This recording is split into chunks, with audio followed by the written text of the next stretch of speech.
kaum bapak, kaum ibu lansia, dan juga kemajelisan. Dan karena itu di tengah refreshing kami ini ya Allah, kami mengingat akan kebaikan Allah yang sudah kami rasakan dalam hidup kami, dengan kami hendak mendengarkan kebenaran firman-Mu. Dan karena itu kami mohon kepadamu ya Allah, urapilah kami semua dengan kuasa Roh Kudus-Mu. Allah memberi kami hikmat, sehingga ketika kebenaran firman-Mu kami baca dan kami merenungkannya bersama ya Allah, kami benar-benar dapat mengerti, memahami, dan kami diberi kemampuan untuk dapat melakukan kebenaran firman-Mu dalam hari-hari hidup kami. Berfirmanlah kepada kami ya Tuhan, karena kami telah siap untuk mendengarkannya. Demi Yesus Kristus kami berdoa. Amin.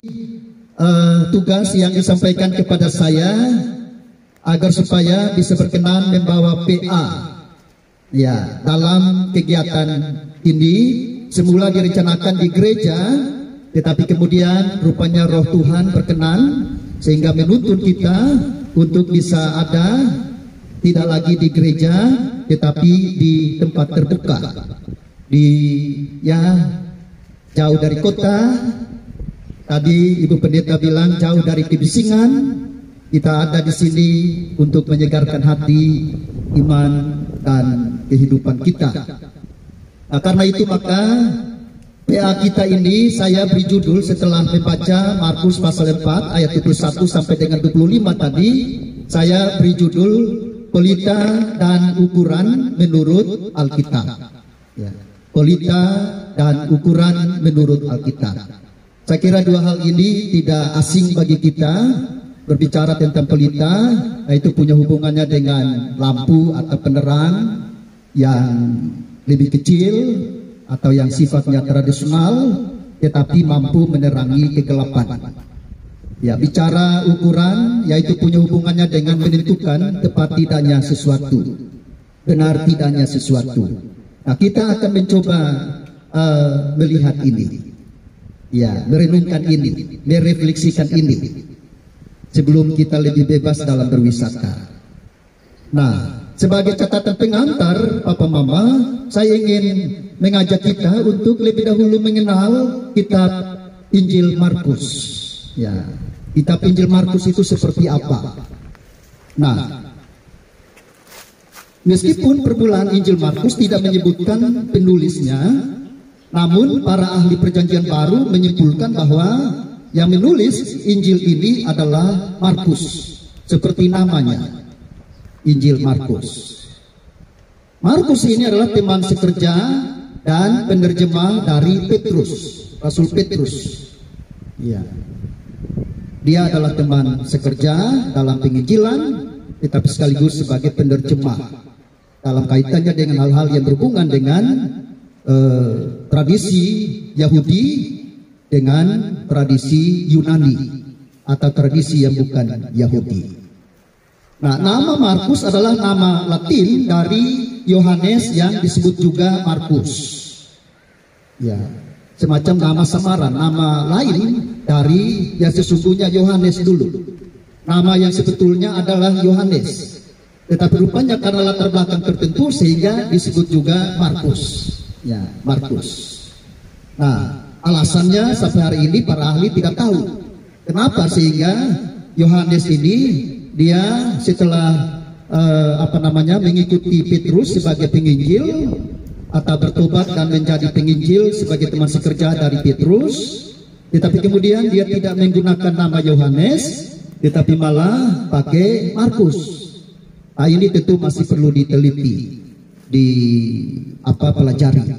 Tetapi untuk sementara sampai dengan saat ini belum ada jawaban kenapa seperti itu. Ada dugaan-dugaan bahwa kalau dia menggunakan nama Markus itu karena dahulu dia berlatar belakang seorang keluarga budak, sehingga setelah dimerdekakan maka dia menggunakan nama dari majikannya atau dari tuannya yang dahulu membelinya sebagai budak. Ya. Tapi itu juga tidak dapat alasan yang lebih kuat, karena itu para penafsir lebih memilih ya tidak diketahui. Apatah lagi untuk pekerjaan pelayanan. Ya. Banyak sekali kakak dalam jemaat-jemaat kita, khusus jemaat Evangelik Liwaya, suka atau senang memberi tempat, memberi diri untuk menerima tamu-tamu pelayanan. Nah, ini bukan baru, tetapi sebenarnya sudah dari sejak jemaat mula-mula. Ya. Nah, yang berikut mengenai kapan tepatnya waktu dan tempat Yohanes Markus menulis Injil ini tidak dapat diketahui dengan pasti.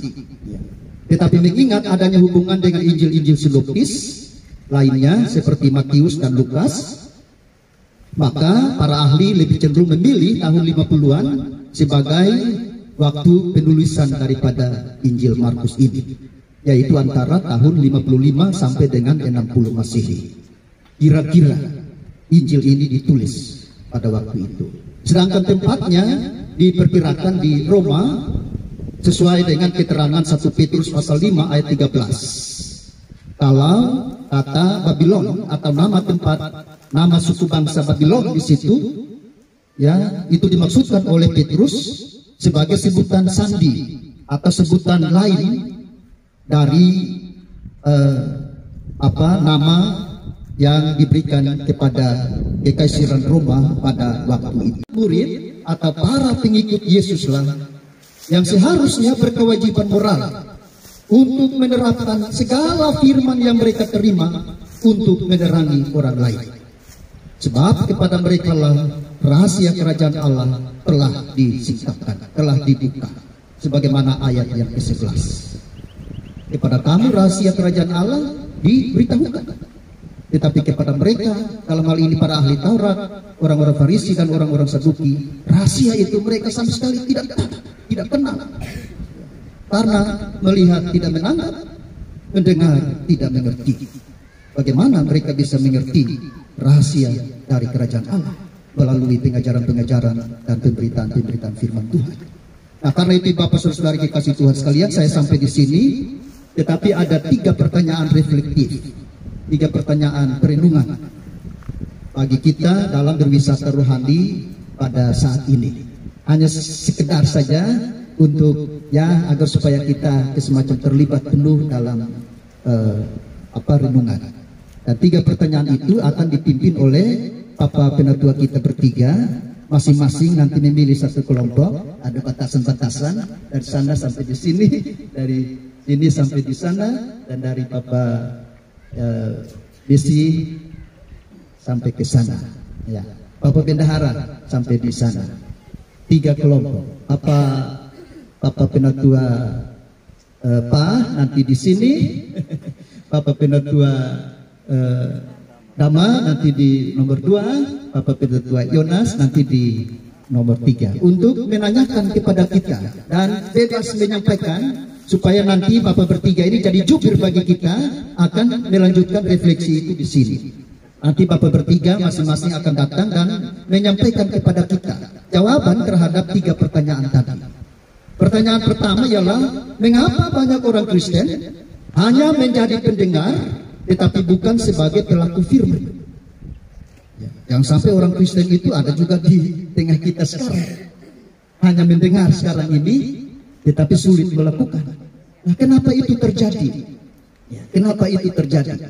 Saya kira untuk menyoroti kita tentu dalam refleksi sebentar. Tapi pengalaman kita lihat di mana-mana, hampir di seluruh jemaat dan bahkan sebuah jemaat Kristen semua. Tetapi kalau datang gereja hanya mendengar saja, sehingga dulu orang tua bilang dengar di telinga kiri, keluar di telinga kanan. Artinya tidak dilakukan, hanya dengar tetapi tidak melakukan. Itu Bapak Penatua yang akan membantu kita bisa memperoleh jawaban dari Bapak Mama kelompok. Yang kedua, apakah menjadi pengajar atau pemberita? Ini sebenarnya sorotan kepada para pendeta, penatua, diaken, pengajar. Apakah menjadi pengajar atau pemberita firman berarti dengan sendirinya akan menjadi pelaku firman tersebut? Nah, ini pertanyaannya. Yang kedua, ini sorotan kepada pendeta, penatua, diaken, pengajar. Papa Dama nanti akan di kelompok 2 dapat jawabannya dari Papa Mama. Selama ini menurut Papa Mama, pendeta-pendeta diaken pengajar dong itu hari-hari ada bawa kita ke rumah tangga, pikul ke gereja, serahkan untuk naik mimbar. Tapi apakah dengan begitu lalu mereka semua itu sudah merupakan pelaku firman atau bagaimana? Nah, silahkan nanti mencoba merefleksikan. Ya. Dan yang ketiga itu sifatnya akan sampai pada kesimpulan kita, yakni hal-hal apa saja yang perlu kita lakukan supaya setiap pengajar atau pemberita firman dan pendengarnya menjadi seumpama pelita dan ukuran bagi keselamatan orang lain. Apa saja yang perlu kita lakukan supaya kekristenan kita, hidup kita, baik sebagai jemaat maupun sebagai pejabat gereja, bisa ibarat pelita dan ukuran bagi orang lain. Hal-hal apa saja yang perlu kita buat supaya orang lain bisa mencontohi kita. Nah, itu yang kita maksud. Ya, saya kira ini ya menjadi pertanyaan yang menggelitik kita punya hati supaya wisata rohani kita kiranya makin sempurna pada hari ini. Kita pulang dengan bawa berkat tersendiri. Bahwa sesungguhnya jangan hanya jadi pelaku saja, jangan hanya jadi pendengar saja, dan atau pengajar saja, pemberita saja, tetapi menjadi pelaku itu jauh lebih penting. Nah, kita refleksikan ini dan silakan Bapak bertiga bantu kita kurang lebih 5 menit begitu, lalu kemudian kembali di mimbar pelayanan kita untuk mencoba menyampaikannya kepada kita. Terakhir kita ambil kesimpulan. Ya. Benar seperti itu, saya yakin bahwa benar seperti itu. Santai-santai Pak Mam, terlalu Tidak ada, jadi coba kita mengikuti. dosa menjadi ketidakpercayaan. Itu membuat kita hanya mendengar tetapi tidak. Baik, salah satu jawaban adalah dosa.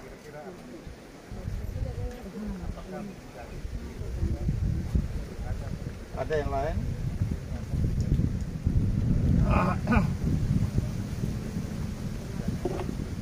Kenapa orang Kristen hanya bisa mendengar dan Tidak melakukan firman.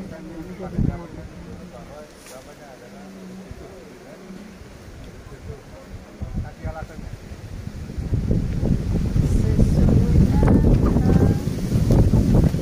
manusia tidak sempurna, sehingga dalam pelaksanaan kita merasa hebat, kita merasa kuat, kita merasa punya segangan, sehingga sesuatu menjadi faktor utama.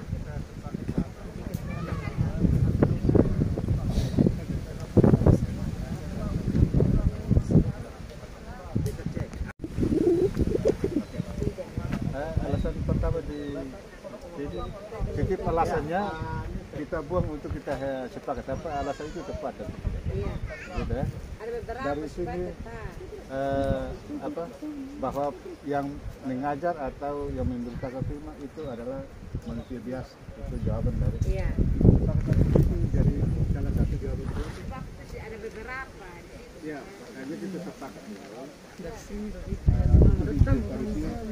Tinggal menyempurnakan jawabannya sudah.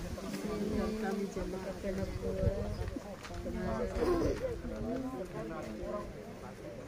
sudah termasuk pelaku firman.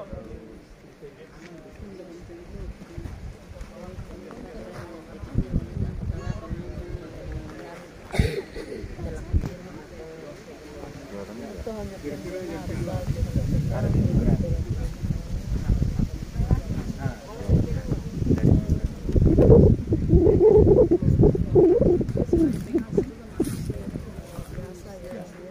pertama sempurna. sudah masuk kategori. Jadi ke manusia biasa nanti dibawa ke situ itu sudah. Kira apa lagi yang berbeda dari yang tadi? Yang berbeda. Yang lain? Jemaat bukan hanya ingin tapi ini jemaat sudah bisa, dan ini tergantung dari ketepung iman percaya kepada Tuhan. Menyangkut insan mana pun. Iya. Insan mana yang penting. Iya. Semua bisa jadi pelaku. Semua bisa jadi pelaku. Apakah itu sebagai pengajar ke yang mau penetua diakin atau apapun masuk di dalam pemerintahan atau Bisa semua. Dan tergantung. sepakat tidak secara otomatis dilaksanakan itu, berarti kan dia supaya dengan di sini Tergantung dari iman percaya kepada Tuhan. kan kita sepakat jawabannya adalah tidak selamat. Iya. Alasan pertamanya itu karena pengajar atau pendeta adalah manusia biasa. Yang kedua Tergantung dia punya iman percaya kepada Tuhan. Itu atau pribadi. Kita tidak terpilih. Yang berbeda itu jamaah juga melihat itu. Kalau kata minum mabuk sama jemaah mabuk. Kalau baca firman memang omong deng. Itu sekaligus menjadi ukuran kita dari jemaah. Kalau minum biasa baik, kalau minum mabuk kalau minum biasa kan biasa. Kalau minum sampai parah-parah tuh itu omong. Artinya minum balik toh begitu toh. Omong deng. Oke, Bapak Anto.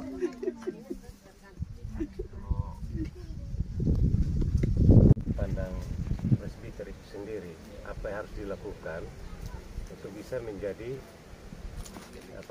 pelita dan ukuran. Itu yang perlu waktu saya pikirkan juga. Memang banyak faktor yang berpengaruh kalau untuk potong mau merubah apa yang sudah terpola selama ini dalam kehidupan. Saya minta maaf itu sendiri juga merasakan ini apa yang sudah diungkapkan oleh Bapak Noli tadi.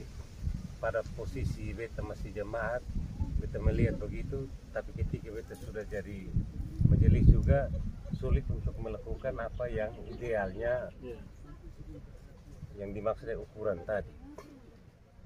Beta kira tanpa bantuan Roh Kudus, tanpa potong minta pertolongan Tuhan, mustahil untuk potong bisa lakukan konsepnya ideal. Jadi menurut beta perlu banyak potong lebih bergumul dengan Tuhan, minta bantuan Tuhan dengan pimpinan Roh Kudus untuk potong bisa mengaplikasikan apa yang potong sampaikan para jemaat dalam kehidupan kita sehari-hari, sehingga kita menjadi ukuran, bisa menjadi ukuran dan bisa menjadi pelita. Sederhananya begitu. Kalau andalkan kemampuan potong sendiri agak sulit, karena potong ada di dalam relasi-relasi yang sudah lama terbentuk. Potong mau berubah sedikit agak susah. Itu sudah menentukan belum. Itu jadi malaikat. Entah lewat tutur kata atau bahasa-bahasa apa, nanti potong juga terjerumus ke dalam. Jadi kalau usaha sendiri, tapi paling kurang mesti ada niat, mesti ada tekad untuk berubah. Dipikir itu Bapak. Terima kasih Pak Anton. Jadi kita juga harus hadirkan Roh Kudus sebagai pembaharu, sebagai penuntun. Jadi ketika melakukan sesuatu itu diarahkan oleh Roh Kudus, sehingga kita menjadi pelita yang benar, sehingga kita bisa dilihat oleh orang lain. Kita menjadi berkat bagi orang lain. Singkat seperti itu. Jadi mungkin tambah sedikit. Kan kayaknya omongnya beta agak tertarik. Ya mungkin yang jembatan yang putus sendiri difasilitasi oleh MJH sudah. Karena jujur saja PA untuk majelis kan jarang. Artinya itu kan memang kalau banyak pendalaman kita makin orang makin dekat pada Tuhan dengan sini pasti. Nah, ini itu usulan jadi maksud. Ya. Jembatan sudah Bu. Bak Besi.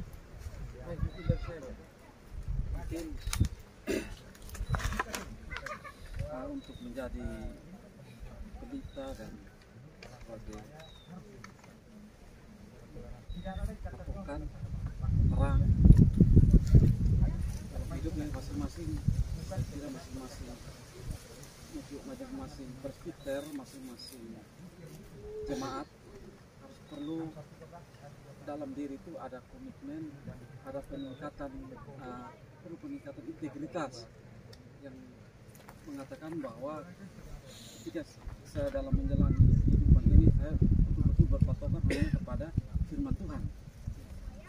boleh masing-masing kita berusaha untuk tidak boleh kita terpengaruh pada misalnya ada presbiter yang jalan salah, akhirnya kita juga ikut ke situ. Ada jemaat lain yang melangkah ke yang salah, kita juga ikut ke situ.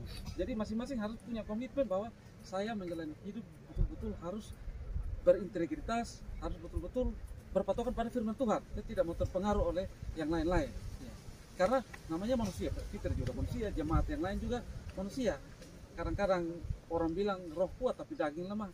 Dia bisa melakukan hal yang salah, majelis yang lain melakukan hal yang salah, jemaat lihat, dia justru salah, kita juga ikut. Kenapa dia tidak beda? Kenapa dia minum apa? Beda dia minum kalau begitu. Tapi perlu ada himbauan bahwa masing-masing harus mempunyai komitmen dalam diri bahwa ketika kita menjalani hidup itu kita punya integritas, karena diskusinya menarik, jadi kita ikut yang lain. sampai dengan 1:30 kita bisa berhenti. Dari mama Mar Mamboy ada 6 orang. Cantik-cantik dong. Bagaimana kita bisa berbuat untuk kita menjadi terang Maria ini bisa dan cerita bagi orang lain. Jangan kasih bunyi piring, saya kasih bunyi suara. Kata Bapak, Ya, silakan Mbak. Bapak punya omongan tadi itu paling penting itu doa yang utama. Firman dan doa. Ya. Segala hal harus kita berdoa.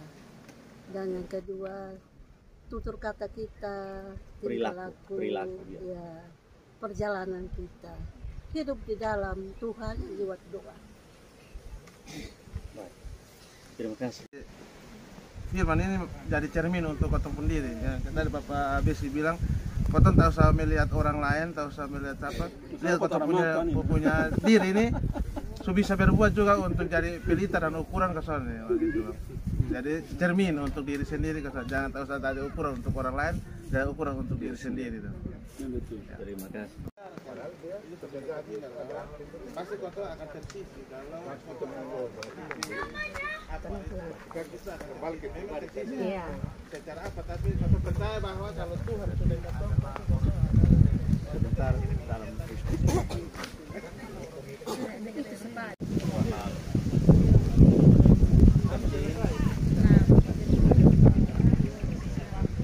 Kali sampaikan dalam pendapat kita sebentar untuk disampaikan. Baik, kelompok 2 sudah, kelompok 3 juga sudah baik Bapak ya. Ada di dalam Nanti disimpulkan oleh Bapak bertiga ini. Setelah ini kita akan tutup dengan doa, puji-pujian dan persembahan, lalu selesai. Ya. Kurang lebih hampir jam 1 kita sudah bisa istirahat. Sekarang hampir setengah 1, dan karena itu Papa bertiga sebagai jubir dari kita semua akan menyampaikan kepada kita kira-kira pergumulan apa, baik kita sebagai pendeta, penatua, diaken, pengajar maupun sebagai jemaat dalam hubungannya dengan pertanyaan-pertanyaan tadi. Ya, pergumulan kita di seputar itu seperti apa? Nanti akan dijawab oleh Papa bertiga. Yang pertama dari Papa Penatua. Pak, silakan Papa.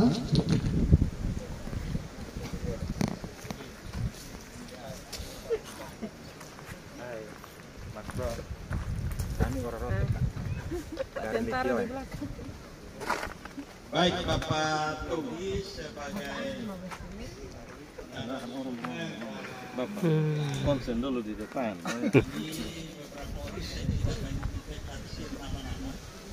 tetapi ada kurang lebih Mantap. pendengar tetapi bukan sebagai pelaku firman.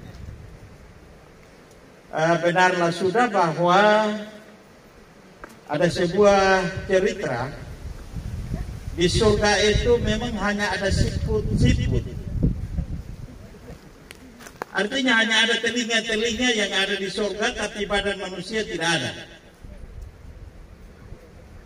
Dan mungkin itu lebih tepat untuk kita kembali menyegarkan lewat kegiatan kita hari ini supaya kita jangan jadi siput begitu. Dan karena itu Bapak, Ibu dan saudara-saudara sekalian, Bapak Pendeta Tobi, memang penyebab salah satu yang kami diskusikan tadi adalah kurangnya pemahaman. Orang Kristen akhir-akhir ini memang terbiasa dengan ibadat rumah tangga itu datang. Penatua atau pemimpin ibadat rumah tangga itu dia omong apa ya, kami amin saja. Tetapi entah itu orang yang omong itu dia mengerti juga atau tidak, kadang-kadang juga kami bingung.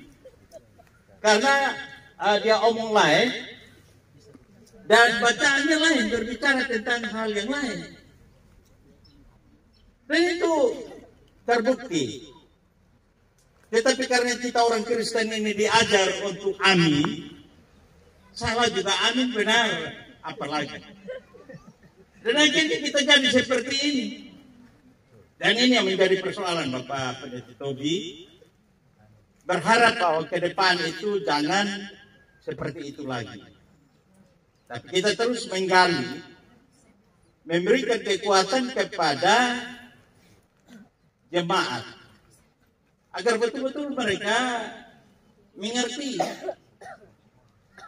Karena kalau soal pilih jadi majelis, banyak orang berlomba-lomba untuk jadi majelis. Tapi setelah jadi majelis, dia juga ikut budaya ini.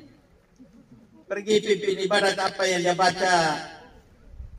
baca bacaannya lain, kok dia khotbahnya pilih lain.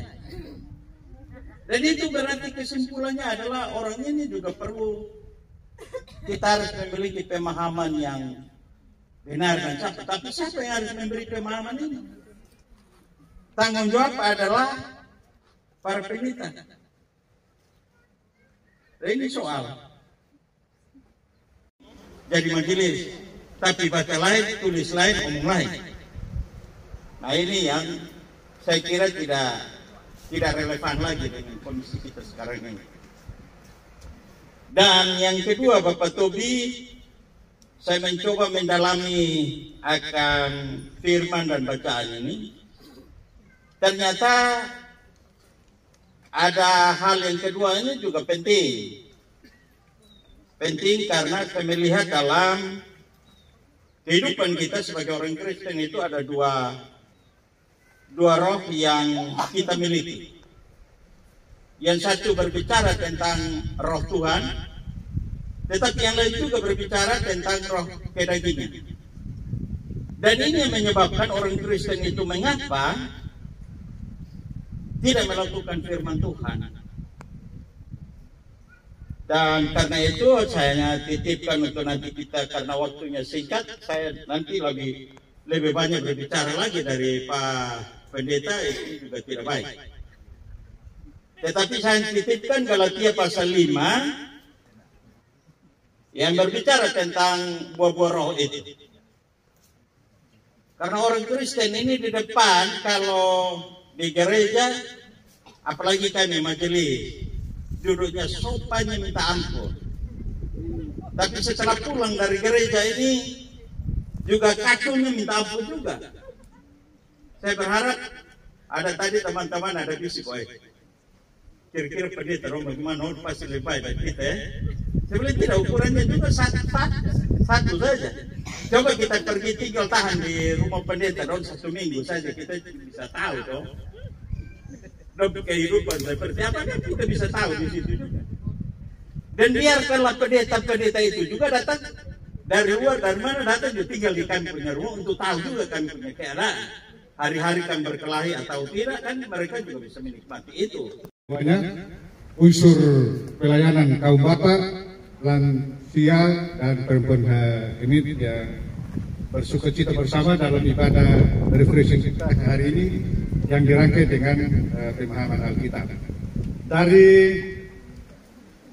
bacaan yang sudah dijelaskan oleh Bapak Tobi, ada penjelasan teksnya, ada pertanyaan yang disampaikan untuk kelompok 2, bahas bersama, yaitu apakah menjadi pengajar atau pemberita firman berarti dengan sendirinya akan menjadi pelaku firman tersebut. Nah, sebenarnya kan tidak jauh berbeda dari apa yang tadi sudah disampaikan dari kelompok yang pertama. Kami mendiskusikan ada banyak hal yang disampaikan sebagai jawaban. apakah menjadi pengajar pemberita firman berarti dengan sendirinya akan menjadi pelaku firman tersebut? Kami sepakat jawabannya itu adalah tidak selamanya. Tidak selamanya menjadi pengajar atau pemberita firman dalam kapasitas bukan berarti harus ada jabatan pelayanan di gereja. Tidak mendapatkan jabatan pelayanan di gereja, tetapi Tuhan utus untuk bekerja di mana di situ kita melayani. Dalam kondisi-kondisi tertentu itu sering kita dikasih kesempatan untuk memberitakan firman atau memimpin pujian dan seterusnya. Itu adalah bagian daripada melayani. Tetapi apakah dengan tampilan seperti itu berarti kan sudah menjadi pelaku firman? Kami tidak sepakat dengan itu karena ada alasan-alasan tertentu. Yang pertama bahwa karena kita sebagai pengajar atau pemberita firman itu adalah manusia biasa. Manusia biasa yang apabila dia berjalan sendiri tanpa meminta kekuatan daripada Roh Kudus, daripada Tuhan untuk menyertai, dia hanya sekedar berlaku seperti pelita yang tadi. Jadi hanya sekedar di tempat tertentu supaya orang melihat bahwa oh itu benar. Yang fungsinya adalah menerangi. Ada terang yang dikeluarkan dari pelita itu, maka kita tahu itu barangnya ada dan ada fungsi. Tetapi bagaimana merefleksi itu sehingga betul yang disebut pelita itu adalah seperti apa? Dirangkai lebih lanjut dengan ukuran. Maka ukurannya adalah menjadi pelaku firman dulu. Menjadi pelaku firman dulu. Kami sepakat di dalam kelompok diskusi tadi bahwa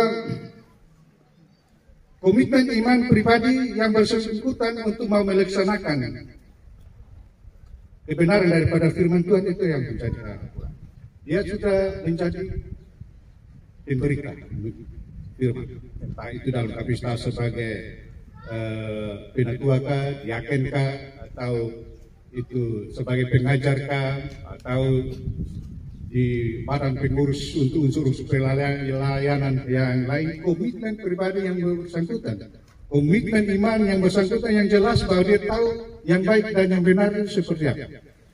Itu dia sudah tahu. Tetapi pada saat tidak punya komitmen iman untuk mungkin kelihatan itu baik, tapi belum tentu ada kebenaran ada di dalamnya. Sebagai satu ilustrasi, kalau kita sering bahwa melihat sesuatu yang dibuat orang baik adanya, kita umumnya melihat bahwa ini rata-rata kita harus menilai bahwa ini adalah orang baik. Tidak pernah orang menilai bahwa seorang melakukan satu kebaikan yang bisa dinilai oleh publik lalu kita menyatakan bahwa itu sesuatu yang buruk. Rata-rata kita menyatakan bahwa itu adalah sesuatu yang baik. Kelompok 3, ya. Ya. Baik, Bapak Ibu sekalian yang saya hormati dan saya kasihi, terima kasih waktu yang disampaikan kepada kami kelompok 3 untuk diskusikan satu pertanyaan yang berbunyi demikian. Apa yang harus dilakukan oleh presbiter dan jemaat untuk menjadi pelita dan ukuran bagi sesama? Apa yang kita harus buat supaya kita menjadi ukuran dan pelita bagi orang lain? Bapak Ibu sekalian, dari pertanyaan ini kami kelompok 3 mau katakan demikian. Antara pelita dan ukuran, kita dahulukan ukuran. Karena dari ukuran itu mencerminkan pelita. Yang kedua,